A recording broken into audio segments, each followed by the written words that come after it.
Hello learners, now I am starting my video lecture series for NTA UGC NET exam for management subject, okay?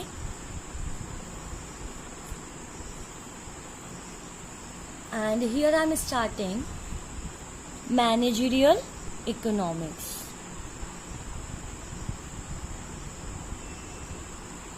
So आज सबसे पहले हम लोग ना क्या करेंगे, इकोनॉमिक्स के कुछ बेसिक टर्म्स हैं, पहले हम लोग वो क्लियर करेंगे, ठीक है। सो बेसिक टर्म्स, इकोनॉमिक्स के बेसिक टर्म्स में सबसे पहली बात आती है, स्टार्टिंग से अगर हम बात करें, सबसे पहले आपको ये बताना है कि इकोनॉमिक्स के फादर कौन है, who is father of economics. So answer क्या रहेगा, एडम स्मिथ। इकोनॉमिक्स के फादर कौन है, एडम स्मिथ। फिर आपसे क्वेश्चन पूछ लिया जाता है कि एडम स्मिथ ने कौन सी डेफिनेशन दी थी। सो एडम स्मिथ ने दी थी वेल्थ डेफिनेशन। सो एडम स्मिथ ने कहा था economics the study of wealth, है ना। सो कई बार इनकी डेफिनेशन को बहुत क्रिटिसाइज भी किया गया, बट स्टिल इनकी डेफिनेशन क्या थी, इन्होंने सबसे पहले एक तरीके से हमने ये कहा कि बेस लेके आए थे, बताया था इकोनॉमिक्स जैसा कुछ word. So he will be considered to be as father of economics. And then आपका नेक्स्ट टर्म आता है कि मैं आपका जो वर्ड इकोनॉमिक्स है, where the word economics comes from, where the word economics originate, कहाँ से आया। सो आपका जो इकोनॉमिक्स है वो दो वर्ड से मिलकर बना है। पहला वर्ड है ओक्यू, दूसरा वर्ड है नॉमस। ओक्यू वर्ड का मतलब होता है होम या हाउस होल्ड, वेयर बाय जो आपका नॉमस वर्ड है उसका मतलब होता है मैनेजमेंट। सो इकोनॉमिक्स वर्ड आपके दो वर्ड से मिलकर बना है, होम मैनेजमेंट और else house hold management. And ये दोनों जो है वो आपके कौन से वर्ड्स हैं, ग्रीक वर्ड्स हैं। ये दोनों आपके लिए कौन से वर्ड्स हैं, ग्रीक वर्ड्स हैं। So economics is originated from two Greek words, oikos and nomos, which means household management. So I think so आपको इकोनॉमिक्स का ये क्लियर हो गया कि इकोनॉमिक्स कहाँ से ओरिजिनेट हुआ है। उसके इकोनॉमिक्स वर्ड का ओरिजिनेट दो ग्रीक वर्ड से मिलकर के बना है, oikos and nomos, which means home management और हाउस होल्ड मैनेजमेंट। फिर आपको ये भी बता दिया कि फादर ऑफ इकोनॉमिक्स कौन है, Adam Smith father of economics हैं, और उन्होंने कौन सी डेफिनेशन दी हुई है, उन्होंने हमको दी हुई है वेल्थ डेफिनेशन। एंड इसके बाद हम लोग नेक्स्ट कंसेप्ट पे आते हैं कि आपका branches of economics. So economics में कितनी ब्रांचेस हैं, तो जब हम लोग इकोनॉमिक्स की बात करते हैं तो आपके दो ब्रांचेस आपको मिलेंगे। एक मिलेगा माइक्रो इकोनॉमिक्स और एक मिलेगा आपको मैक्रो इकोनॉमिक्स, ठीक है। सो बेटा माइक्रो इकोनॉमिक्स क्या है, where whenever we are studying on an individual aspect, ठीक है।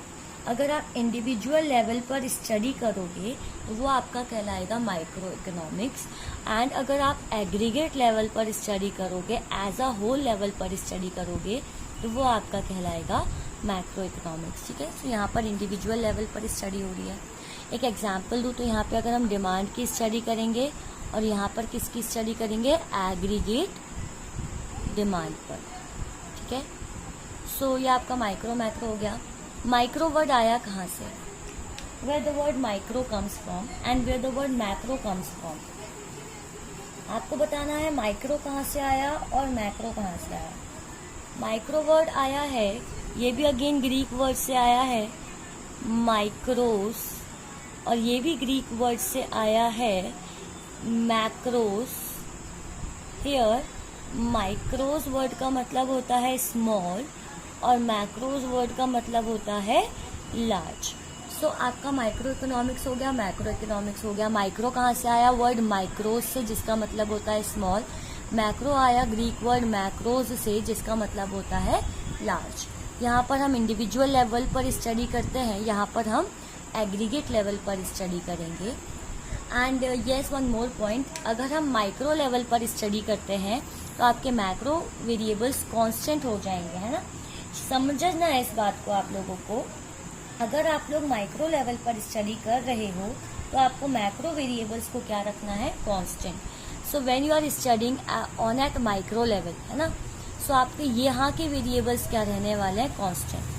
सो macro variables remains constant when we study on a micro level, okay, and here जो आपके माइक्रो वेरिएबल्स हैं वो क्या रहेंगे, कांस्टेंट रहेंगे। जब अगर हम मैक्रो लेवल पर स्टडी करेंगे तो माइक्रो वेरिएबल्स कांस्टेंट रहेंगे, और अगर हम माइक्रो लेवल पर स्टडी करेंगे तो मैक्रो वेरिएबल्स कांस्टेंट रहेंगे। This is just a brief introduction for you what's the difference between micro and macro economics, okay. So whenever we are studying about general price level, that study is considered to be as a macro aspect, okay, and individual demand, individual producers, ठीक है, individual customer, अगर हम इस level पर study करें तो वो आपका क्या हो जाता है, माइक्रो इकोनॉमिक्स, ओके। सो इसके बाद हम नेक्स्ट टर्म पर आते हैं, यूटिलिटी।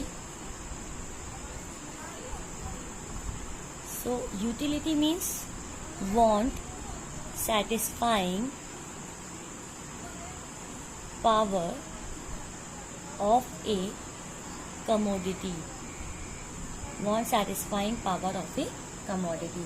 फॉर एग्जाम्पल ये एक आइसक्रीम है एंड ये आइसक्रीम आपने क्या की, कंज्यूम की। सो बाय कंज्यूमिंग वन आइसक्रीम आपको जो सेटिस्फेक्शन मिलेगा उस सेटिस्फेक्शन को हम मेजर करेंगे in terms of utility. So basically utility का मतलब होता है want satisfying power of A commodity. So here I am ending your lecture and I will updating you as soon as possible the next lesson.